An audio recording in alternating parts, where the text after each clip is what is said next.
SPY and VIG are both popular ETFs, but they serve different investment strategies.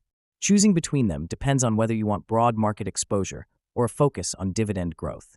SPY, or the SBDR S&P 500 ETF, tracks the S&P 500 index, which includes 500 of the largest U.S. companies.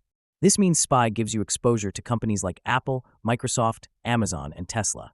SPY is designed for broad market diversification and long-term growth, making it a core holding for many investors.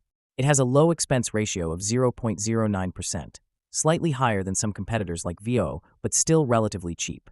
Because it follows the entire S&P 500, SPY includes both growth and value stocks, making it a well-balanced investment choice. VIG, or the Vanguard Dividend Appreciation ETF, takes a different approach by focusing on companies with a strong history of increasing dividends. It tracks the S&P US Dividend Growers Index, which includes companies that have increased their dividends for at least 10 consecutive years. Companies in VIG include Johnson & Johnson, Procter & Gamble, Microsoft, and Walmart. These companies are known for their stable earnings, strong balance sheets, and reliable dividend payments. The goal of VIG is to provide steady income and lower volatility compared to broad market funds like SPY. The biggest difference between SPY and VIG is their focus. SPY is designed for total market exposure, while VIG is focused on dividend growth stocks.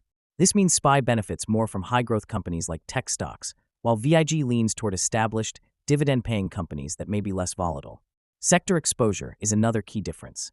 SPY has a heavy weighting in technology stocks, making up about 28% of the fund, while VIG has less exposure to tech and more weight in consumer goods, healthcare, and industrials.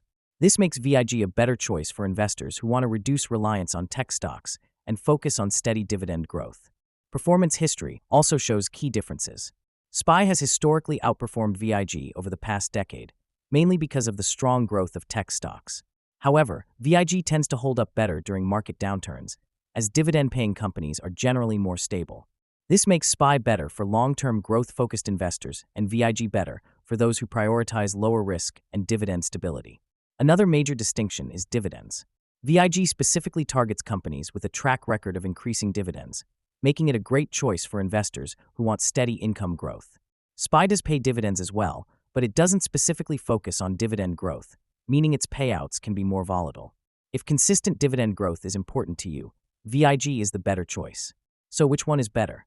SPY is ideal for investors looking for broad market exposure, including both growth and value stocks and long-term capital appreciation. It's a core holding for many portfolios because it provides diversification and exposure to the entire S&P 500. VIG is better for investors who prioritize stability, lower volatility, and dividend growth. If you want steady income and strong dividend-paying companies, VIG is the smarter choice. The best ETF for you depends on whether you prefer broad market exposure or a focus on reliable dividend growth.